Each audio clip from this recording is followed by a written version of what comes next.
Olá pessoal, sejam muito bem-vindos a mais um vídeo e hoje nós vamos estar falando sobre um assunto aqui que vai incomodar muitas pessoas e principalmente deixar com os cabelos em pé. A farsa dos milagres e da unção dos doentes. Isso mesmo que você está ouvindo. A farsa dos milagres e da unção dos doentes. Quer dizer que você hoje vai falar sobre essa questão de milagres, se realmente milagres existem, se realmente são reais, se realmente eles podem acontecer? Bom, se você quer saber sobre isso, vem comigo até o final desse vídeo, mas antes deixa aí o seu like, o seu joinha para nos ajudar aqui no canal do YouTube e se inscreva aqui no nosso canal, pessoal. Vai aí, se inscreve, ativa o sininho para vocês ficarem por dentro das novidades, tá bom? Eu faço a seguinte perguntinha para nós iniciarmos. Os milagres, eles merecem credibilidade?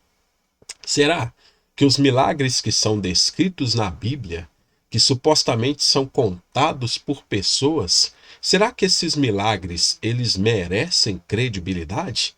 Bom, vamos lá. Não temos motivos suficientes para crer em um evento de natureza miraculosa. Tampouco o testemunho seja suficiente para dar-lhe algum crédito. Primeiro, a própria natureza do milagre. Haja vista violar por definição as leis naturais, não há qualquer evidência para admitir a crença em milagres. Em segundo lugar, a natureza humana inclinada a certos vícios, como por exemplo a tendência ao miraculoso e o prazer de relatar algo não sabido por outros, é um fator que coopera para o descrédito do testemunho de milagres. Então, ou seja, alguns autores trazem essa informação aqui, tá?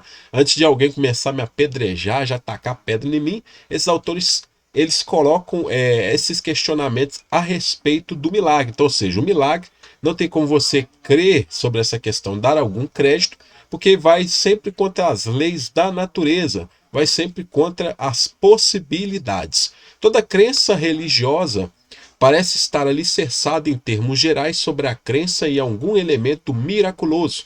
Em variedades da experiência religiosa, James chama a atenção ao fato de que, em linhas gerais, a crença em uma realidade invisível permeia todo o fenômeno religioso. Como de fato, quando você pega uma crença, você pega um fenômeno ali religioso, ou seja, sempre está envolvido algo invisível, no qual você não pode ver ali com os próprios olhos, não pode tocar, palpar de modo tangível.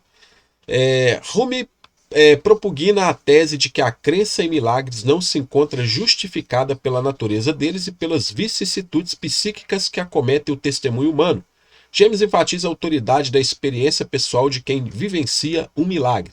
Nesse caso, podemos recorrer à distinção proposta por James entre religião pessoal e religião institucional. No âmbito pessoal, ou seja, religião pessoal, a religião parece ser um produto de uma experiência marcada, sobretudo pelo aspecto emocional e, nesse sentido, é sustentada pela própria experiência. Já a religião institucional pode ser admitida sem a exigência de uma experiência própria, tá? Então, para esse autor, justamente nessa questão aí da religião institucional, ou seja, você pode admitir, ou seja, uma exigência sem uma experiência própria, ou seja, algo pode acontecer sem você ter tido a experiência conforme para se ter ali a comprovação daquele fato. A transmissão de uma crença que seja totalmente alheia ao contexto do ouvinte dificilmente encontrará aderência. James reforça este ponto quando diz que as divindades eram cultuadas porque os frutos eram apreciados. Isso significa que toda crença religiosa é admitida na medida em que seus frutos satisfazem as demandas existentes de um indivíduo ou de um grupo. Então, ou seja, toda crença ela é admitida na medida que seus frutos satisfazem as demandas existentes de um indivíduo ou de um grupo. Ou seja, quando tem algo que satisfaz ali, por exemplo, uma cura, como por exemplo um ensinamento que vai satisfazer ali um vácuo, um vazio que aquela pessoa tem, aí justamente entra essa questão aí da crença, tá? Outro ponto que precisa ser esclarecido diz respeito à natureza dos milagres. Para Rumi, os milagres são fenômenos que violam as leis naturais. Pode-se dizer que James, até certo ponto, concorda com essa definição. Ele não descarta a possibilidade de uma intervenção divina em uma experiência dita religiosa. Contudo, como sua investigação debruça-se sobre os aspectos psicológicos envolvidos nesses tipos de experiência, ele admite também que tais experiências são, até certo grau, fenômenos naturais. Então, ou seja, seriam fenômenos naturais, nada de sobrenatural, tá? Vide os casos de conversão, por exemplo. A mudança definitiva do centro habitual de energia pessoal, ainda que ocorra de maneira súbita, pressupõe um processo de incubação mental. Nesse sentido, o polo subliminar da mente é um conceito-chave para a explicação psicológica da experiência de conversão. Então, tudo tem a ver com o quê? Com a questão da mente da pessoa, do imaginário, com aquilo que a pessoa está ali formulando, que ela está pensando, que ela supõe estar passando por aquilo. A fonte principal da qual se tem acesso a milagres é o testemunho. Em conformidade com o seu método, afirma que ninguém pode, pois, depositar em relação aos seus testemunhos a mesma confiança que tem em relação ao objeto imediato de seus sentidos. Então, ou seja, aí eles vão discussando sobre essa questão. As referências bibliográficas estão todas aí para vocês pesquisarem, tá? O critério de admissibilidade de uma crença deve acompanhar as evidências empíricas que a confirmam. O sábio diz Rumi admite que sua expectativa acerca de eventos futuros será inteiramente comprovada, apenas quando baseada em experiência infalível. Uma experiência infalível seria aquela que se dá em conformidade com as leis da natureza, tá? Então, ou seja, teria que se estar a questão baseada com as leis da natureza, ou seja, algo que vai contra isso, aí já não seria ali essa questão de uma crença, de um milagre, como está sendo falado por esses autores aqui. Então, por aqui você já vê que essa questão de milagres, que muitas pessoas alegam, muitas pessoas falam, ou seja, fica muito fácil você dar credibilidade, tentar supostamente provar algo como verídico, quando você tem pessoas ali que supostamente estão apoiando uma crença, uma mentalidade, ou seja, seguindo um pensamento de alguém, fica fácil você comprovar, de certa forma, algo que supostamente aconteceu ou talvez nunca tenha acontecido.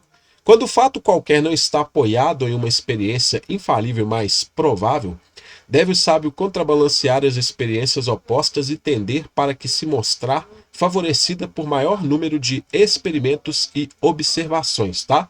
Rumi elenca alguns elementos que podem ocasionar em contradição de evidências. O primeiro deles é a oposição de testemunhos. Diante de um fato qualquer, um número X de pessoas relata a versão A, enquanto o número X de pessoas relata uma versão oposta B. Outro fator que pode ocasionar em contradição de evidências diz respeito ao caráter e ao número de depoentes. Se são poucas pessoas e de caráter duvidoso, a tendência é duvidar do fato relatado. Além disso, a maneira de relatar um testemunho também pode ser decisiva. Se hesita ou se afirma com muita violência o fato, há motivos para desconfiar. Então, ou seja, o que acontece muitas das vezes no meio religioso é justamente esse fato de que, ou seja, se afirma veementemente de que aquele ocorrido, aquele suposto milagre, ele é verdadeiro. E aí já entra nesse fato aqui que está sendo afirmado por esse autor, que você pode começar a suspeitar quando se afirma de uma maneira ali, como se fosse um veredito final, uma verdade absoluta. Você pode começar a suspeitar de que isso realmente não seja verídico. Para Rumi, a justificação de um testemunho não deriva de nenhuma conexão que percebemos a priori entre o testemunho e a realidade, mas do fato de estarmos acostumados a encontrar uma conformidade entre eles. Ora, a definição de milagre proposta por Rumi consiste em afirmar que o milagre é uma violação das leis da natureza. Logo, a crença em milagres não é justificável, visto que a experiência constante e inalterável caminha no sentido contrário do fato milagroso. Então, ou seja, as evidências são contrárias ao milagre. A pessoa crê no milagre, mas a verdade, as leis pela qual rege a natureza, elas vão contra justamente a própria crença do milagre. Uma vez que o milagre ele seja algo fora, violação das leis da natureza, que é algo impossível de acontecer. Então, ou seja, você veja que aí já cai por terra essa questão de um milagre. Há ainda uma segunda via pela qual Rumi nega a admissibilidade da crença em milagres, a saber, o testemunho humano. Preste atenção nisso aqui, tá? Tendo em vista que o acesso mais frequente que se tem a milagres é o testemunho, ele se dedica a elencar alguns elementos referentes às condições psíquicas do gênero humano que podem inviabilizar a crença em milagres. Primeiro, ele se dirige ao problema da reputação de quem testemunha a favor do milagre e do lugar geográfico onde ele se dá. De acordo com ele, não se pode encontrar em toda a história um milagre testificado por número suficiente de homens de tão indubitável bom senso, educação e instrução que nos assegurassem contra todo o logro de sua parte, tá? Então, para ele aqui, tem essa questão. Além do mais, quanto à localização, não se verifica um milagre que tenha se dado no local público, de modo que fosse presenciável uma grande multidão de pessoas. Então, toda vez que tem um milagre envolvido, você vê ali que essa questão não está envolvida, ou seja, as testemunhas elas são ali pessoas que não têm ali um certo conhecimento, são pessoas ali que número limitado, ou seja, para contar aquele determinado relato, e não foi visto por muitas pessoas, né? Então, ou seja, já são fatos o suficiente para você colocar em xeque a questão da veracidade dos milagres, tá? Outros fatores que corroboram a tese da incredulidade e milagre dizem respeito à sua repetibilidade. Presta atenção nisso aqui. A experiência nos ensina a acreditar no que é empírico e constante, tá? Ou seja, algo que está acontecendo constantemente. Aconteceu uma vez, acontece de novo e quantas vezes forem necessárias ali. Tendo em vista a impossibilidade de um evento miraculoso, a crença em tal fato pode ser de pronto rejeitada. Além disso, a natureza humana parece estar inclinada para um mistério, tá? Isso aí é normal, igual os crentes aí que falam, é mistério de Deus, né? É um mistério. Então, tá aí, ó, o resultado aí do mistério, ou seja, não passa de balela. O prazer e a admiração que um evento miraculoso pode ocasionar podem ofuscar a razão humana e a conduzir a dar credibilidade a algo que contradiz veementemente sua experiência de mundo. Além do mais, o contentamento oriundo de saber algo que supostamente os outros não sabem pode comprometer a plausibilidade da crença religiosa, como acontece com a questão dos milagres. As pessoas ali supostamente têm uma informação, uma revelação divina, né, que mais ninguém tem. Isso aí já compromete aí a questão da veracidade, tá? Por fim, o fato de que os relatos sobrenaturais com frequência servem para fundamentar dogmas, ou seja, ensinos ali dentro das instituições eclesiásticas. Nesse sentido, tendo em vista a contradição existente entre as diversas religiões, os milagres seriam também contraditórios entre si e se anulariam, tá? Então, ou seja, com base nessas evidências, nós vemos aí que há milagres que muitos afirmam aí, ou seja, não passam de farsa, de balela. Por que que você vê que o Mar Vermelho não foi aberto de novo? Por que que você vê que o machado não flutuou de novo? Por que que você vê que coxos não voltam a andar, surdos não voltam a ouvir, cegos não voltam a ver? Ou seja, voltam a ver sim, pela medicina, tá? A medicina, os médicos, os cientistas com estudos sérios pesquisam, vão lá, ajudam essas pessoas a voltarem a enxergar. Agora, dentro das igrejas, você não vê uma pessoa de cadeira de roda se levantando, você não vê. Você vê casos na televisão que estão forçando a pessoa que está na cadeira de roda, você vê que a pessoa está ali incomodada com aquela situação, ou seja, o milagre, e depois a pessoa ali, que ela não se levantou, né, não foi andar, eles falam que é falta de fé, ou seja, mas o líder não teve fé o suficiente para que o milagre acontecesse, porém você já vê que é uma farsa total o que as pessoas estão colocando aí, principalmente dentro das instituições pentecostais, tá? Das neopentecostais aí, tem uma suposta que alega aí cura aí até mesmo de vícios de droga, né? Então, pois é, por aí vocês verem aí que não tem nada de questão de milagre. Você vê que por esse embasamento, esse estudo feito aqui, que você pode adquirir o esboço. Se você quiser, você pode adquirir o esboço comigo, ou você pode estar aí pesquisando as referências onde eu pesquisei.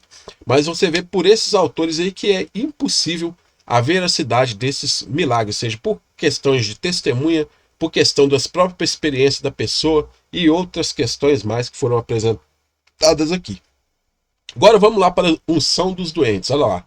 Tiago 5,14 fala assim, ó, está alguém entre vós doente? Chame os presbíteros da igreja e estes façam oração sobre ele, ungindo-o com óleo em nome do Senhor, tá? Um dos componentes dos óleos de unção do tabernáculo que eram usados é a maconha. Se você quer saber mais sobre isso, você pode assistir meu vídeo aqui que se chama Moisés era maconheiro? Você pode chegar e assistir aqui no meu canal, você vai ficar por dentro dessa questão, tá? Eu explico mais pormenorizado sobre essa questão da maconha, no uso da maconha nos óleos de unção lá. Os componentes da maconha têm sido utilizados na medicina para diversos problemas de saúde, como alívio da dor crônica causada pela artrite, fibromialgia ou enxaqueca, diminuição da inflamação em doenças como síndrome do intestino irritável, doença de Crohn ou artrite reumatoide, alívio das náuseas e vômitos causados por quimioterapia, estimulante do apetite em pacientes com AIDS ou câncer, tratamento das convulsões em pessoas com epilepsia, tratamento da rigidez muscular e dor neuropática em pessoas com esclerose múltipla, analgésico em doentes terminais com câncer, tratamento da obesidade, tratamento da ansiedade e depressão, diminuição da pressão intraocular útil nos casos de glaucoma, atividade antitumoral. Então, ou seja, você pode pegar que tem até lojas lá nos Estados Unidos estados no qual a maconha ela é legalizada. Você vê que lá tem maconha de tudo quanto é tipo que as pessoas utilizam para fazer chá, para fazer um monte de coisas que são realmente benéficas para a saúde. Se quer saber de onde extrair, está? As informações, as referências estão sempre aí para vocês, tá? Aqui não fica nada da cabeça que a Deus dará, como muitas pessoas fazem por aí, não. Ou seja, coloca crença aí, coloca o que acha. Aqui não é o que acha, não. Aqui são baseados em questões e evidências aí, tá? Daí podemos entender o porquê muitos doentes eram curados tanto por Jesus como por seus discípulos através da unção com óleo, pelo qual tinha-se ali o cânhamo, ou canebochen, ou quinamomo, né, ou cannabis, né, que é aí colocado dessa forma dentro da Bíblia. O uso da maconha no culto, ou seja, resíduos de maconha foram encontrados em um altar no templo de Arad. No estudo publicado no Jornal Arqueológico da Universidade de Tel Aviv, os arqueólogos dizem que 2 altares de calcário foram achados enterrados no santuário. Graças a isso e ao clima seco, os resíduos de cannabis foram preservados no topo desses altares. Acredita-se que a maconha tenha sido queimada para induzir um estado de consciência alterado nos fiéis. Também foi encontrado incenso em um altar, o que não surpreende por sua importância em textos sagrados, disseram os autores do estudo do jornal israelense Haaretz. Então, ou seja, nos próprios altares realmente tem a comprovação de que era utilizada a maconha no culto, tá? Então existia essa questão, se era utilizado no culto, ou seja, para o incenso, para os óleos de unção.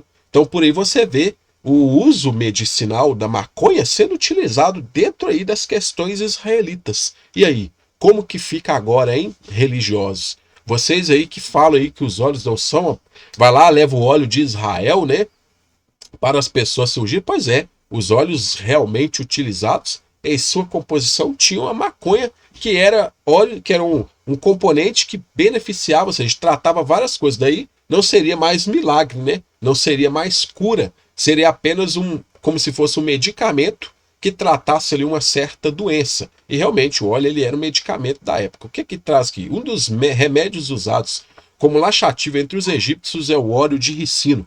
Os remédios caseiros mais populares eram azeite e vinho empregados no tratamento de inúmeras moléstias. O bom samaritano talvez não tivesse conhecimento de medicina, mas sua primeira preocupação em socorrer o homem que fora assaltado foi aplicar óleo e vinho aos ferimentos dele. Está lá em Lucas 10:34. Algumas vezes eles misturavam os dois elementos, em outros aplicavam-nos separadamente, ou seja, o óleo, o azeite e o vinho, tá? Embora o óleo tivesse um significado mais cerimonial do que medicinal, o fato é que constitui um dos elementos do ministério de cura descrito por Tiago 5,14. Os discípulos de Jesus realizaram curas milagrosas nas quais fizeram uso da unção com óleo, tá? Marcos 6,16, ou seja, os óleos com maconha estavam ali sendo utilizados. Outra finalidade do óleo era aliviar o cansaço de viajantes fatigados. Certa vez Jesus teria gostado que lhe tivessem ungido a cabeça com óleo, pois estava cansado. Alguns óleos e perfumes podiam atingir preços altíssimos, dependendo das essências que eram adicionadas a eles. Então, o que que acontece? Uma vez ali, você veja que a parábola ali do bom samaritano, que fala ali que foi lá, ungiu lá, untou lá os ferimentos lá do homem lá, né, que estava pelo caminho.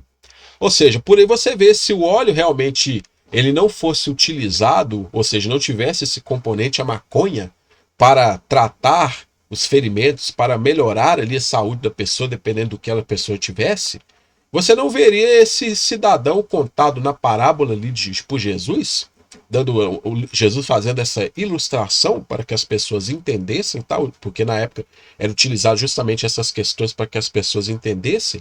Você não veria esse cidadão utilizando esse óleo, untando ali as feridas ali daquela pessoa, ou seja, utilizou-se ali os óleos que tinham na sua composição a cannabis, ou seja, a maconha. Então, ou seja, e aí, como que fica agora? Aí você já vê que já cai por terra essa questão de que acontecia um suposto milagre. Ou seja, o que acontecia ali era justamente um tratamento médico. E esse tratamento possibilitava a pessoa dela ser restaurada, né? Então fica aí para vocês verem. A fonte principal de óleo entre os judeus era a azeitona, o fruto da oliveira. A colheita fazia-se sacudindo as árvores ou batendo os galhos com varas. Extraía-se o óleo pisando as azeitonas com os pés ou em 1 grau. Espremia-se também o bagaço das frutas por meio de uma prensa. O azeite era um produto de grande comércio, tá? Salomão deu Hirão anualmente 20 mil coros, 720 mil litros de azeite batido, tá? Aí nós tem o uso do azeite como comida, usado cozido com o trigo, que é comum nascer até hoje, cosmético, medicina, como fonte de luz, ritos religiosos, ofertas, tá? Então todos esses eram os modos de se utilizar, ou seja, entre eles, ou seja, medicina, nós temos aqui cosmético, tá? Ou seja, era utilizado também em ritos religiosos, aí para você ver o uso da maconha aí nos ritos religiosos, ou seja, os camaradas fumavam lá, ficava doidão e aí supostamente tinha as revelações aí divinas, né? Isso aí, os religiosos, os líderes, os pastores não vão falar para vocês sobre isso não. Sobre o coronavírus, vamos lá, né, gente? Aí nós temos aqui, vocês estão vendo a imagem do SARS-CoV-2, tá? Obtida microscópio eletrônico, tá? E é o vírus aí que assolou aí a pandemia, tá? O Covid-1, do inglês coronavírus de SARS-19, em português doença por coronavírus de 2019, é a doença infecciosa causada pelo coronavírus da síndrome respiratória aguda grave 2, SARS-CoV-2. Os sintomas mais comuns são febre, tosse seca e cansaço. Entre outros sintomas menos comuns estão dores musculares, dor de garganta, dor de cabeça, congestão nasal, conjuntivite, perda do olfato e do paladar e erupções cutâneas. Cerca de 80% das infecções pelo SARS, tá? Confirmadas têm sintomas ligeiros de Covid-19 ou são assintomáticos, e a maioria recupera sem sequelas, tá? No entanto, 15% das infecções resultam em Covid-19 severa com necessidade de oxigênio e 5% são infecções muito graves que necessitam de ventilação assistida em ambiente hospitalar. Os casos mais graves podem evoluir para pneumonia grave com insuficiência respiratória grave, sepse, tá?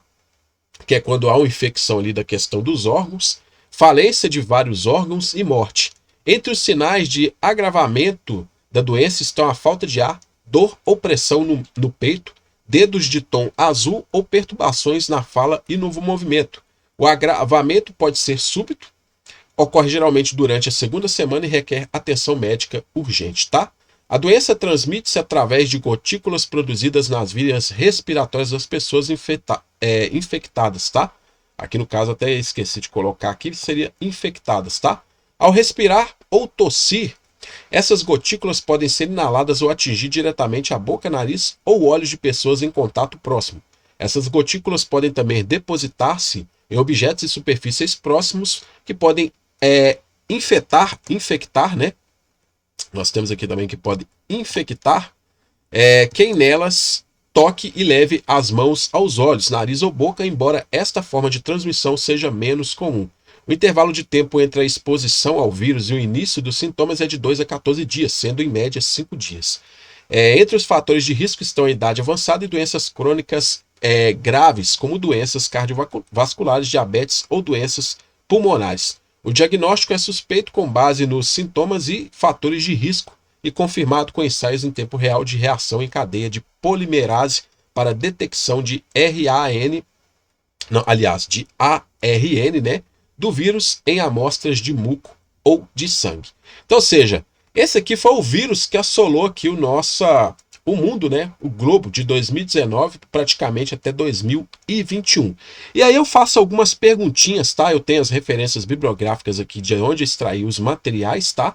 Essas informações eu faço as seguintes perguntinhas para principalmente os religiosos. Aqueles que falavam de curas, de milagres, apresentavam que as pessoas antigamente elas eram curadas, porque antes da pandemia as pessoas estavam sendo curadas aí a rodo. Mas depois da pandemia parece ali que as curas elas cessaram. Ou seja, por que houveram milagres por que não houveram milagres diante da pandemia? Por quê? Por que será que não houveram milagres diante da pandemia, como as pessoas afirmavam antigamente, como estou falando? Porque supostos profetas foram duramente repreendidos pelos médicos que cuidavam das pessoas enfermas, por prometer falsas curas. Vocês podem até pesquisar aí que existem aí pessoas que falaram de um suposto feijão ungido aí que curaria as pessoas do coronavírus, né? Então, ou seja, os médicos repreenderam severamente essas pessoas, esses religiosos que estavam disseminando a desinformação para as pessoas, tá? Inclusive tiveram líderes, eu acho que foi na Coreia ou na China, que um líder ele foi culpado de infectar inúmeras pessoas porque os camaradas reuniram lá dentro de uma igreja e essas pessoas contraíram o coronavírus. Ele falou que as pessoas estavam imunes ali, que Deus não permitiria ir. Como que fica agora? Ou seja, onde estavam os milagres de cura prometidos pelas igrejas durante a pandemia? Onde estavam esses milagres de curas prometidos pelos religiosos, por vocês pastores, sacerdotes, líderes eclesiásticos? Onde estavam aí os milagres prometidos por vocês durante a pandemia? Será que eles sumiram? Ou seja, complicado, né? Se Deus é o mesmo para fazer o impossível acontecer, como afirmam os religiosos, por que ele deixou milhões de pessoas morrerem? Ou seja, se Deus ele é o Deus que faz o impossível acontecer, por que as pessoas que estavam entubadas lá morreram e pessoas ainda, ou seja, que estavam lá, sendo que o mesmo Deus do passado é o mesmo Deus de hoje, o mesmo Deus que abriu o Mar Vermelho, o mesmo Deus que derrubou as muralhas de Jericó, o mesmo Deus que fez o sol parar, o mesmo Deus que fez os mortos ressuscitar, ou seja, onde ele estava para deixar milhões de pessoas morrerem? Por que as pessoas boas morreram durante a pandemia, uma vez que elas tinham supostamente a proteção de Deus? Por que pessoas que criam em Deus, que tinham a proteção dele, essas pessoas morreram? Por que pessoas consideradas ungidas, consagradas, essas pessoas morreram? Fica aí essas perguntinhas para vocês raciocinarem, tá? Para vocês verem que não é nenhuma brincadeira essa questão, e como eu estou mostrando aqui, que os milagres prometidos por esses supostos líderes, sacerdotes, essas pessoas que estão aí na direção das instituições eclesiásticas, ou seja, é complicado, né? Não preciso nem dizer mais aí. Adquira o esboço, entrando em contato comigo, você pode adquirir esse material com toda essa informação aqui. Não deixe de curtir, comentar, compartilhar. Se inscreva aqui no nosso canal, ativa aí o sininho rapidinho. Se inscreve aí, vai aí rapidinho, ativa o sininho para você ficar por dentro das novidades. No mais, eu agradeço a todos vocês por terem ficado comigo aqui até o final. Um grande abraço, sucesso e até a nossa próxima oportunidade.